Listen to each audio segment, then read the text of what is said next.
Hello and welcome to Young Turks, India's longest running show on startups and entrepreneurship. I'm Shireen Bhan. A few years ago, a restaurant in Mumbai put out an ad saying it would deliver pizza by air using drones. Not surprising at the time, the police swiftly fired a regulatory missile and shot down the idea of drones flying about in civilian airspace. Cut to 2022, India has not only opened up the skies with a slew of liberalized rules, it's also announced performance-linked incentives with an outlay of 120 crore rupees for 23 drone companies to soar higher. So what changed? The acknowledgement of the fact that besides helping the armed forces with border surveillance and lethal strikes, drones can do a lot more. The government itself is using drones to map rural landholding. Under the Swamitva scheme, the ICMR is conducting a drone study to collect sputum samples from remote areas to fight tuberculosis. With the eye in the sky, it's becoming easier for forest guards to catch poachers, for farmers to monitor crop health, and for e-commerce companies to airdrop groceries. By 2030, India's drone industry could hit a market size of $23 billion and capture 25% of the global drone market. We can get a sense of the swift takeoff by looking at the rapid growth of just the 23 companies under the PLI scheme. Their combined annual turnover more than tripled from 88 crore rupees in FY21 to over 300 crore rupees in FY22. And joining me now on the show are three high-flying drone startups that are in fact included under the government's PLI scheme for the drone industry. Agneshwar Jayaprakash, the founder and CEO of Garuda Airspace.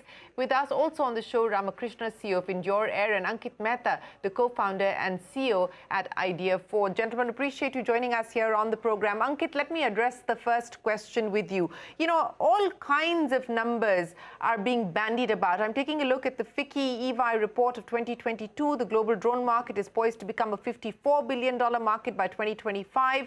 The manufacturing potential in India could be worth $4.2 billion in the same period, growing to $23 billion by 2030. And as we pointed out at the start of the program, it's estimated that India can capture 25% of the global drone market share through exports. So, Ankit, I want to understand from you, what have been the significant changes that are accelerating this growth of the drone industry in India today?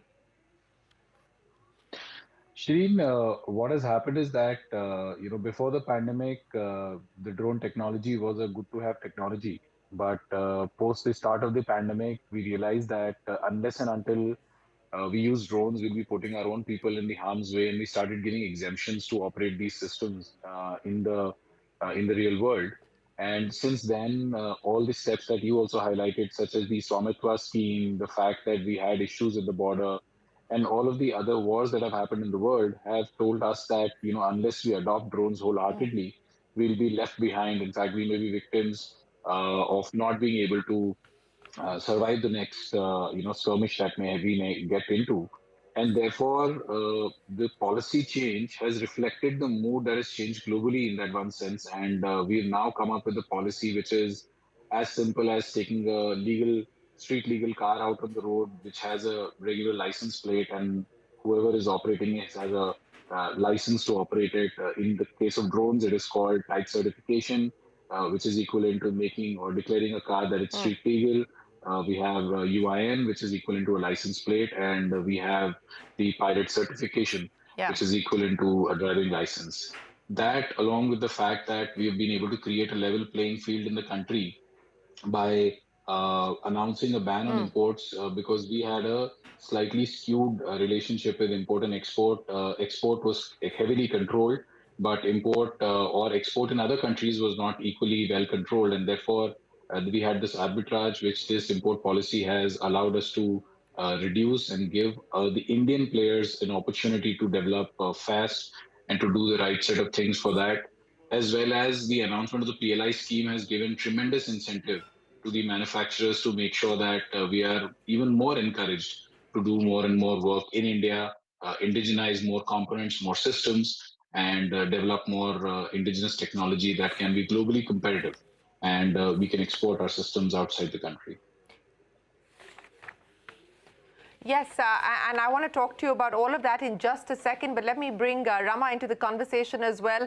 You got started with Endure Air in 2018, Rama, and you're one of the beneficiaries of the PLI scheme that the government has announced. Ankit was just taking us through what has changed as far as the regulatory environment is concerned, as well as what has changed from an incentive point of view. I want to understand from you, what does this journey from 2018 to 2022 for Endure Air look like? And more importantly, what are the opportunities that you're now focusing on?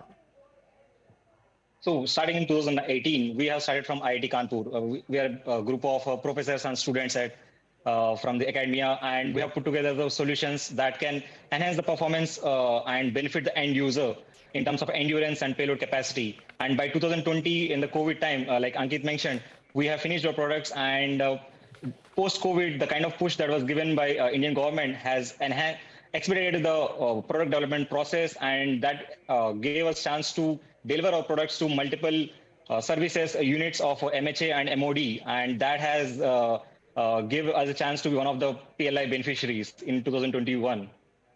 And this kind of accelerated path that has is definitely due to the support. Yeah, so you've got IIT Kanpur, you've got Ankit, who is the alumnus of IIT Mumbai, and of course, along with his co-founders, they started Idea Forge. And let me get Agneshwar into the conversation at Garuda Aerospace as well. Agneshwar, many thanks for joining us. I want to understand from you, what are the areas of opportunity that you're going to specifically leverage on? And, you know, while we're talking about largely the focus so far being on defense as well as industrial applications and those verticals, what about life beyond that? As Ankit pointed out, COVID really changed the game in many ways. And today we are now talking about companies like Swiggy tying up with drone companies to, you know, with the hope or the possibility of being able to do grocery deliveries as well. And that's no longer a pipe dream, but perhaps a reality on the anvil. So beyond defense and industrial applications, what are we now talking about? I think, firstly, thank you so much for having me on the show, and it's indeed an honor to be on the same panel as a legend like Ankit as well as Rama. But what Garuda Aerospace has managed to do ever since the pandemic is to focus more on the precision agricultural drone space. We believe amongst all other drone sectors, the precision agri drone sector has the maximum utilization ratio amongst all drones, and we see $3 billion industry just waiting to be disrupted. And we focused a lot of our energies on developing high-tech drones equipped with AI, ML, with 4G and 5G enabled drone services. And it is these same precision agri drones which we have modified to suit Swiggy and other drone-based delivery applications that the government as well as several private players have come forward to discover, you know. And I would say that the entire drone industry is still in its very nascent stages. There is still plenty can look to explore, and I believe the Indian drone ecosystem is evolving rapidly. Yes, certainly in nascent stages.